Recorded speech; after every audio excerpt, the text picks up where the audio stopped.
Boa noite. Ministro do STF, Alexandre de Moraes, mantém depoimento do comandante da Marinha, Marco Sampaio Olsen. Almirante, que é testemunha na investigação de tentativa de golpe de Estado, havia pedido dispensa, alegando desconhecer os fatos. O governo federal decide congelar mais de 31 bilhões de reais do orçamento de 2025. Ministra do Planejamento, Simone Tebet, e ministro da Fazenda, Fernando Haddad, colocam benefícios da Previdência na mira. E você vai ver também.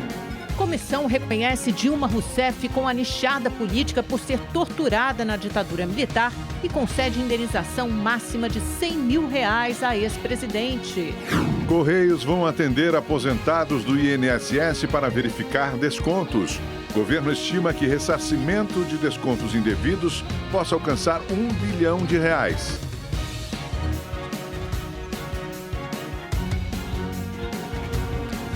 O INSS vai contar com o apoio dos Correios para auxiliar aposentados e pensionistas que tiveram descontos ilegais em benefícios. O atendimento presencial está previsto para começar no próximo dia 30 de maio. Quase 2 milhões de beneficiários já identificaram esses descontos fraudados. O governo ainda não divulgou a data de início dos ressarcimentos.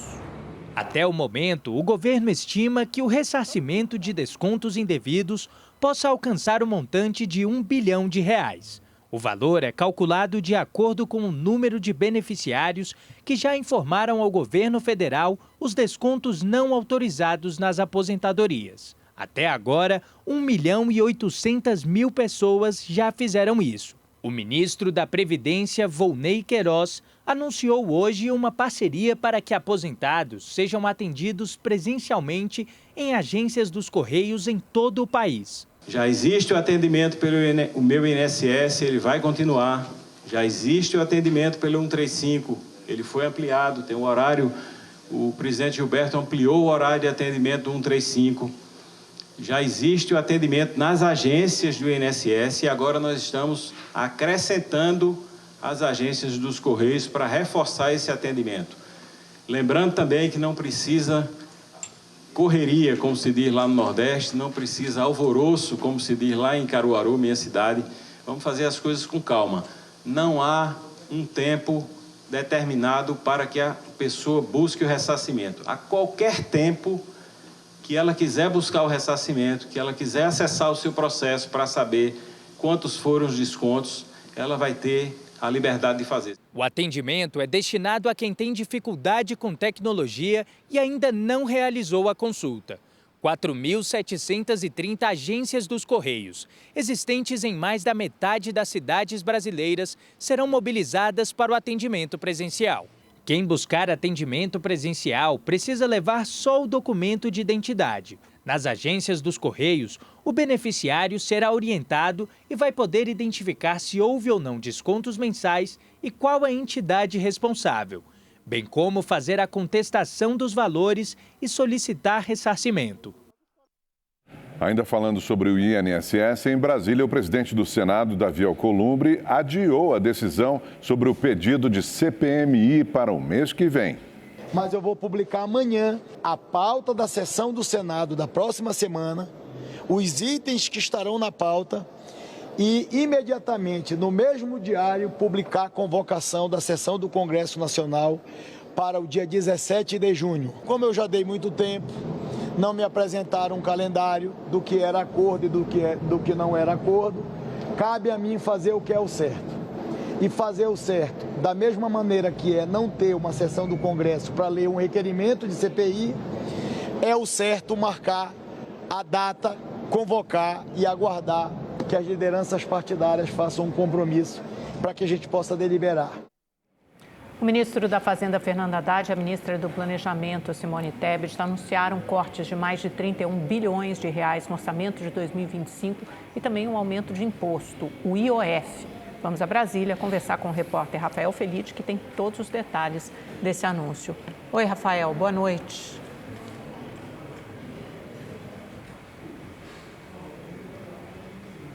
Oi, Amanda, boa noite a você, Augusto e a todos que nos assistem. Segundo os ministros, o objetivo desse corte de gastos é atingir a meta fiscal prevista pelo arcabouço fiscal. Dentro desses 31 bilhões, 21 bilhões foram contingenciados, ou seja, suspensos temporariamente. E outros 10 bilhões aproximadamente foram bloqueados. Isso acontece quando as despesas crescem além do previsto. Outra medida anunciada foi o aumento do imposto sobre operações financeiras, o IOF, de 0,38% para 0,95%. Essa medida afeta principalmente empresas, com exceção das que estão no Simples Nacional. Esse aumento, é bom ressaltar, não engloba empréstimos pessoais de pessoas físicas, crédito estudantil, financiamentos habitacionais ou linha de financiamentos de máquinas e equipamentos. É uma linha aí de empréstimos de crédito do BNDES. Segundo a Haddad, esses ajustes vieram após a aprovação da Lei Orçamentária Anual, que depois da aprovação da LOA, com atraso em março desse ano, algumas medidas excepcionais precisaram ser adotadas. Então, essa LOA previa um superávit de 14 bilhões de reais, mas agora, mesmo com esse contingenciamento, com esse corte de gastos, há uma previsão de déficit de 31 bilhões de reais. Em até 5 dias, cada órgão do governo vai detalhar esses cortes de gastos, e onde foram feitos esses bloqueios e onde foram feitos contingenciamentos. Amanda e Augusto. Perfeito, Rafael, obrigado. E no programa É Notícia desta noite, a jornalista Beatriz Bula conversa com o embaixador Celso Amorim, assessor-chefe da assessoria especial do presidente da República. Na entrevista, ele comentou a ameaça de sanção ao ministro do STF, Alexandre de Moraes, por parte dos Estados Unidos. Parece uma coisa absurda que um órgão qualquer americano, sobretudo um órgão do executivo ou do judiciário americano, vai impor sanções a um membro da Corte Suprema brasileira. Eu acho que seria um problema realmente sério. Como o Brasil deveria se posicionar se isso vier por parte dos Estados Unidos? Olha, eu acho que o respeito é sempre uma coisa mútua, né?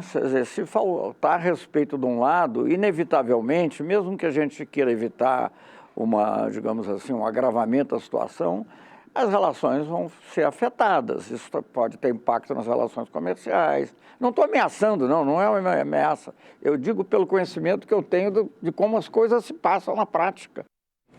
O embaixador afirmou que os comentários feitos pela primeira-dama Janja em um jantar com o presidente chinês Xi Jinping durante a viagem do presidente Lula à China não foram inoportunos. Eu estava no jantar. Primeiro, eu acho que a gente tem que tirar esse clima de fofoca em relação. Mas uma coisa eu posso garantir, não houve nenhum incômodo.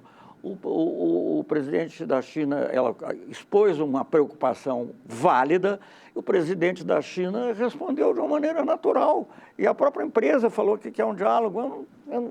Eu acho que, digamos, é uma pobreza de espírito da mídia brasileira, você me desculpe.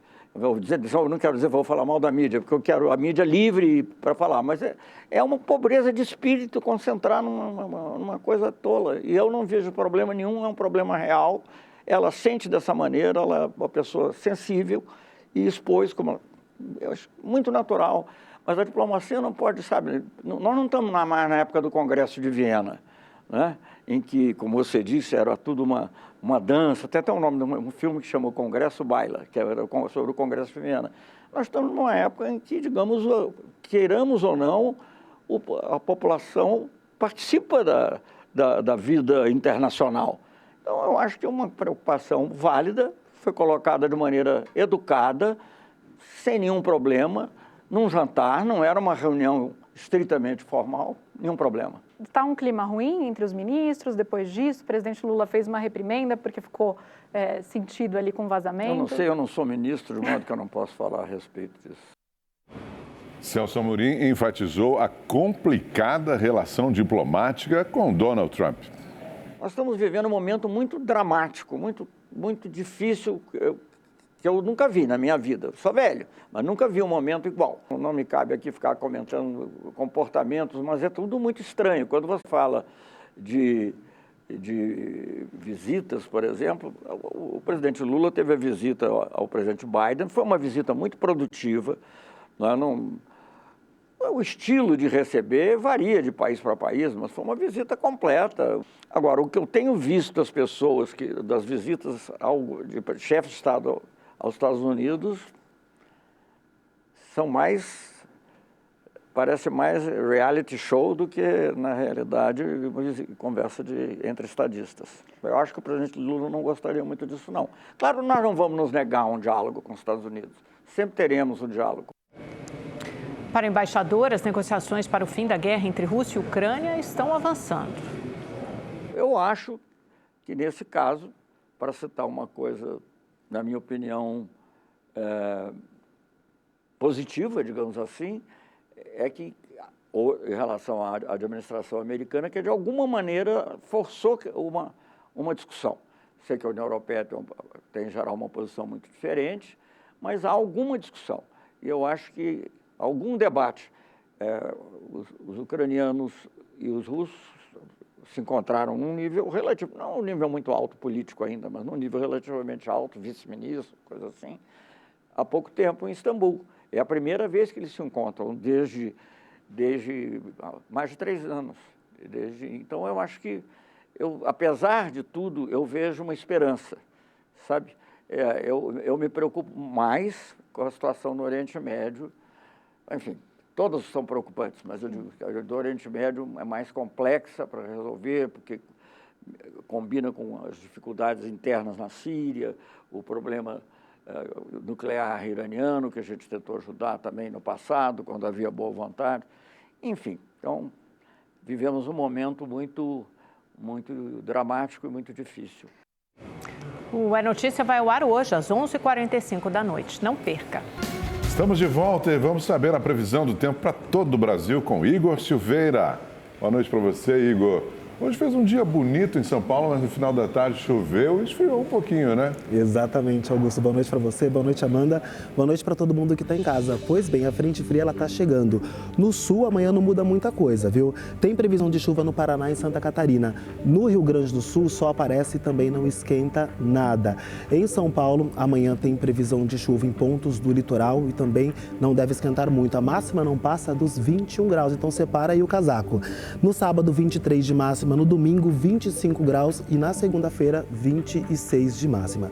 No Rio de Janeiro também tem frente fria e os termômetros não devem ultrapassar os 22 graus. Também tem previsão de chuva em pontos do litoral. Belo Horizonte marcando 28 graus, o tempo fica abafado por lá. E Vitória, no Espírito Santo, 30 graus de máxima e com chuva em pontos isolados. Por falar em chuva, a chuvarada que tem caído em Pernambuco deixou ruas alagadas. E nessa imagem aérea a gente consegue ter uma ideia da inundação no entorno da pista que dá acesso ao balneário Porto de Galinhas. A imagem realmente muito impressionante. Amanhã também tem previsão de chuva por lá, a chuva começa a perder força e só no interior é que o sol aparece, o tempo continua quente e abafado. Agora na região norte tem previsão de chuva a qualquer hora do dia nessa sexta-feira. No interior do Brasil, o tempo segue firme e quente. Quanto às temperaturas, as máximas podem alcançar 32 graus amanhã em Manaus, 33 em Cuiabá e no sul do país. Por causa da frente fria, a máxima não passa dos 20 graus. Amanhã eu volto com a previsão completa para o fim de semana. Boa noite para todo mundo. Amanda, Augusto. Estamos ansiosos. Muito obrigada, Igor. Até amanhã. O governo federal criticou a aprovação no Senado do projeto de lei que flexibiliza regras de licenciamento ambiental para obras. O texto ainda precisa passar pela Câmara dos Deputados. O projeto foi aprovado em plenário com 54 votos favoráveis. Na prática, ele cria a Lei Geral do Licenciamento Ambiental, que dispensa estudos técnicos para obras próximas a áreas de preservação. Com isso, o texto simplifica a concessão das licenças. Entre as obras que podem ser feitas sem estudo estão a construção de pontes e viadutos, hidrelétricas, barragens de rejeitos e postos de combustíveis, por exemplo. O projeto também acaba com consultas às comunidades tradicionais que estão próximas às obras.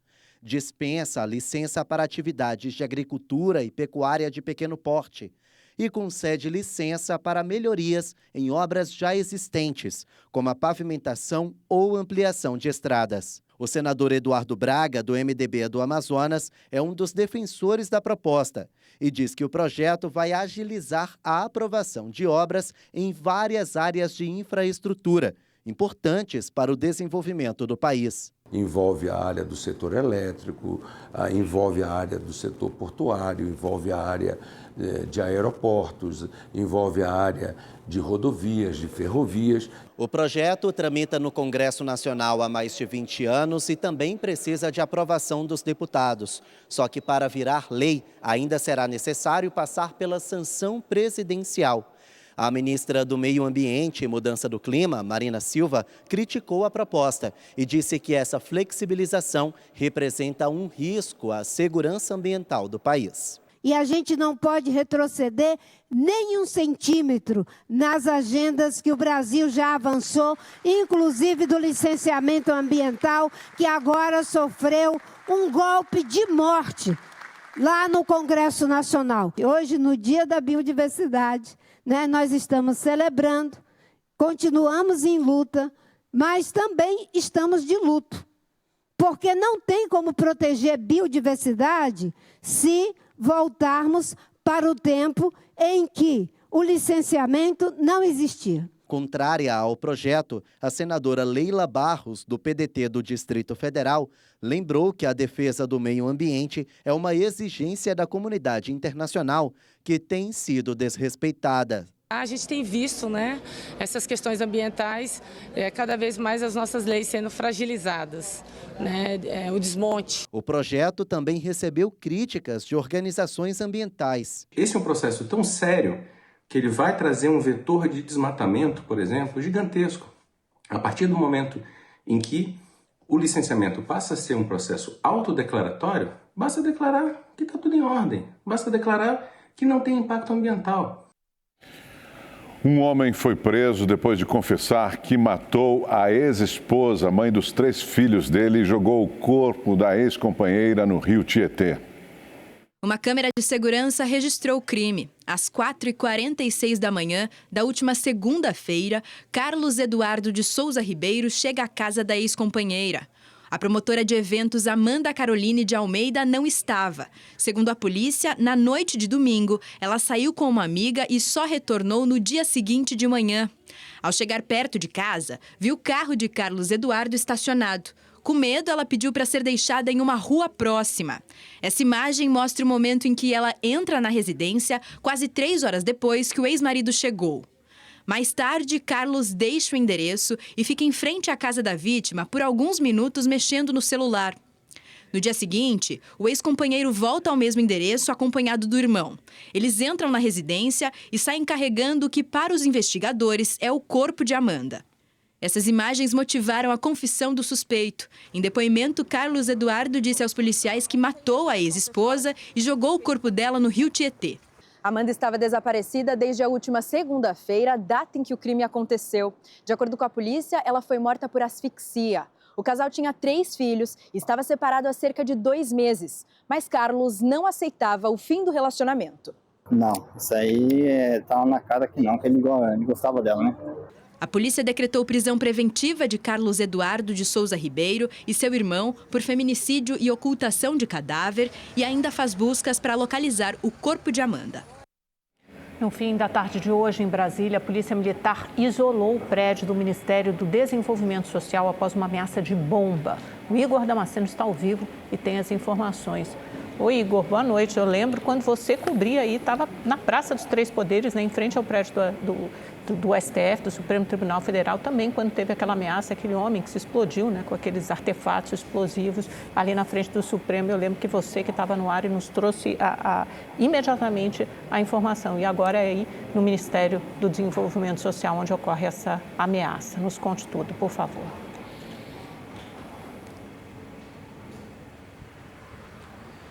Tá virando rotina, né, Amanda? Boa noite a você, também ao Augusto, boa noite a todos que nos acompanham. Por volta das 3h30 da tarde, o homem identificado como Flávio Pacheco da Silva ameaçou explodir uma bomba de fabricação caseira aqui em frente ao Ministério do Desenvolvimento Social. Ele estava acompanhado da esposa, grávida, e as 2 filhas pequenas do casal, e toda a família foi feita refém. O homem carregava um pacote suspeito e segurava uma espécie de detonador. Por causa disso, a Segurança Pública daqui do Distrito Federal acionou a Operação Petal, petardo, que é um protocolo em casos de artefatos explosivos. A situação durou cerca de 2 horas, quando a polícia militar aproveitou o momento de distração do Flávio Pacheco e o imobilizou. Ele foi preso em flagrante e levado para uma delegacia aqui na região central de Brasília. A família toda dele está no Hospital Regional da Asa Norte recebendo cuidados médicos. Servidores daqui do Ministério disseram que o homem acabou fazendo essas ameaças porque ele teve um processo negado e não conseguiu entrar no prédio. E exatamente por isso ele passou a fazer essas ameaças. O porta-voz da Polícia Militar daqui de Brasília, Major Brook, disse que durante as negociações o homem tinha falas desconexas. Por isso não dá para entender realmente o real motivo, não dá para entender o real motivo dessas ameaças. Os 2 artefatos explosivos foram deflagrados há cerca de 20 minutos aqui em frente do Ministério. O porta-voz também explicou que todo o aparato foi mobilizado de acordo com o protocolo de segurança, uma vez que não dava para ter certeza da letalidade desse material. Vamos ouvir. A gente não tem como fazer esse diagnóstico, até porque existem explosivos de alto potencial que ocupam um espaço muito pequeno. Então a gente sempre trata como se fosse um explosivo de grande potencial e a gente segue o protocolo justamente para evitar qualquer tipo de vítima. A primeira turma do STF começou hoje a ouvir as testemunhas indicadas pelo tenente-coronel Mauro Cid. Um dos depoimentos foi do ex-comandante do Exército, Júlio César de Arruda.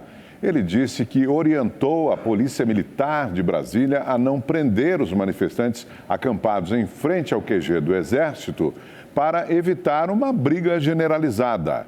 Ele também negou que tenha ameaçado os policiais caso eles insistissem nas prisões.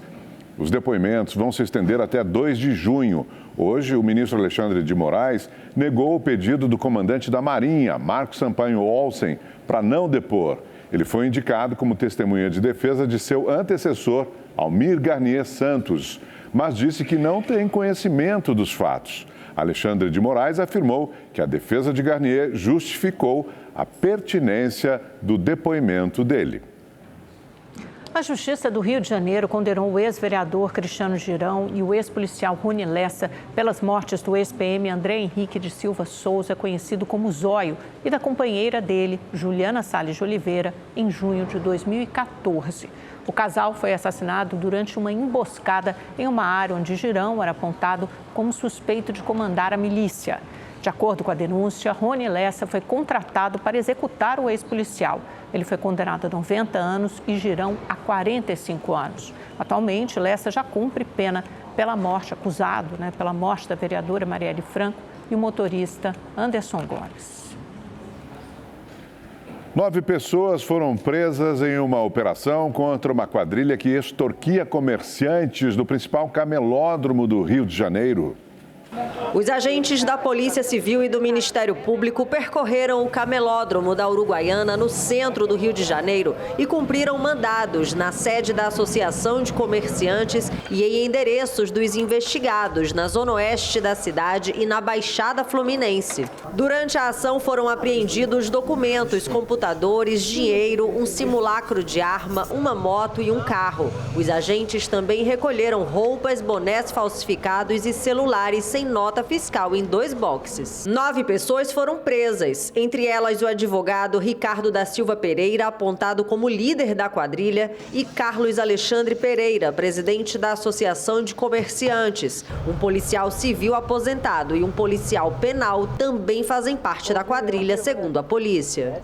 De acordo com as investigações, a quadrilha atuava há pelo menos 6 anos no local, dominando a Associação Comercial da Uruguaiana e transformando a entidade em uma base para atividades criminosas. O grupo impôs uma segurança armada e passou a extorquir os barraqueiros. O grupo criminoso cobrava diversas taxas, entre elas para o uso da energia elétrica. Quem não pagava sofria cortes de luz e até expulsão. E as investigações mostraram que algumas pessoas chegaram a perder o local de trabalho e esses boxes eram revendidos posteriormente, o que constitui também um novo crime, porque aquilo ali é uma área pública e funciona mediante autorização. A prefeitura concede aquele espaço, para que o particular explore, e eles revendiam esse espaço público por 60, 70 até 80 mil reais. O grupo também lavava dinheiro usando laranjas e empresas de fachada, inclusive uma lavanderia.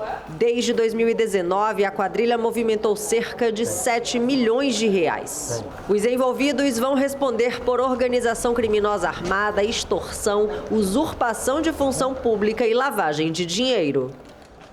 A polícia do Rio de Janeiro está ouvindo vizinhos da casa onde um homem foi encontrado morto. As investigações indicam que o idoso de 88 anos está morto há pelo menos 6 meses. Hoje a polícia voltou ao imóvel na Ilha do Governador, na zona norte do Rio de Janeiro. Os vizinhos da casa onde o idoso morava começaram a prestar depoimento. Eu notei o sumiço dele, que eu vi ele no quintal, eu sou vizinha. Eu não vi mais ele no quintal, vi a janela onde ele ficava tudo lacrada, fechada. Aí fiquei preocupada com isso, fui procurar alguma pessoa que pudesse entrar na casa dele para saber se estava acontecendo alguma coisa. Só que ninguém tinha mandato para isso. Então ninguém procurou, só foi descoberto agora. Ontem a polícia encontrou o corpo do idoso em estado avançado de decomposição. A suspeita é que Dario Antônio Rafael Dotávio, de 88 anos, tenha morrido há pelo menos 6 meses. Os filhos dele, Marcelo Marquese Dotávio e Tânia Conceição Marquese, foram presos por ocultação de cadáver, resistência e lesão corporal e levados sob custódia para um hospital psiquiátrico. Vizinhos disseram que os dois brigavam com frequência. Quando ele sumiu, a gente passou perto do portão dele e falou assim: cadê seu pai? Não estou vendo mais seu Dario.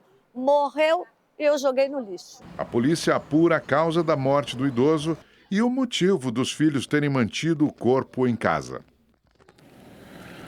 A Receita Federal abre amanhã a consulta ao maior lote de restituição do imposto de renda da história. Vão ser contemplados quase 6 milhões e 300 mil contribuintes.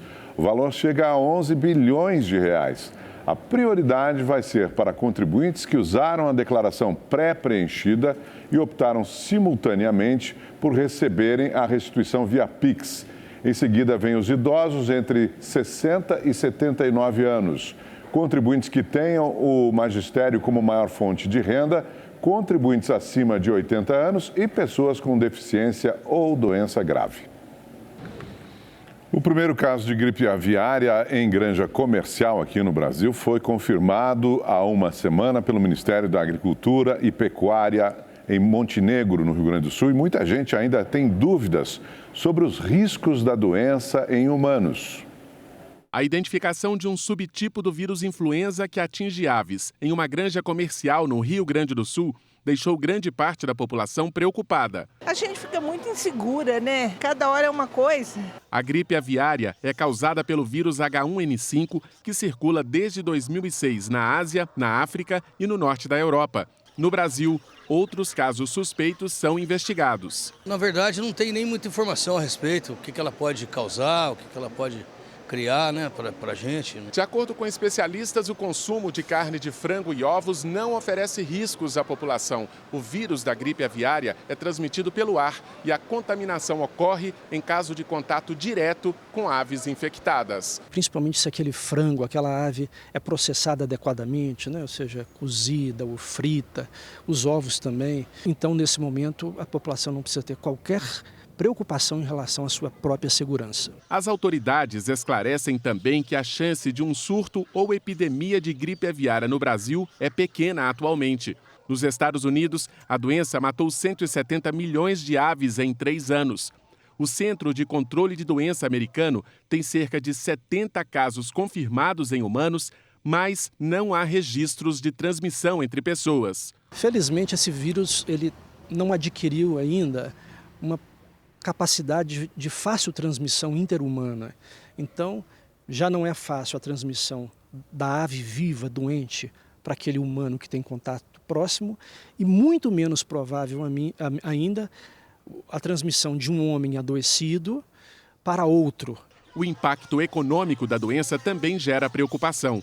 Em Minas Gerais, um estudo da Fundação João Pinheiro estima uma queda anual de 8,7% na comercialização da carne de frango para o exterior com os embargos atuais. O segundo cenário seria pensando numa situação drástica. Então, seria um impacto em torno de 27% ali das importações dentro do setor de carnes. Já no cenário doméstico, a tendência é de maior oferta da carne de frango com a diminuição das exportações. Poderia ocorrer um redirecionamento dessa produção que iria para outros países, para o mercado interno, que poderia gerar uma redução do preço de frango.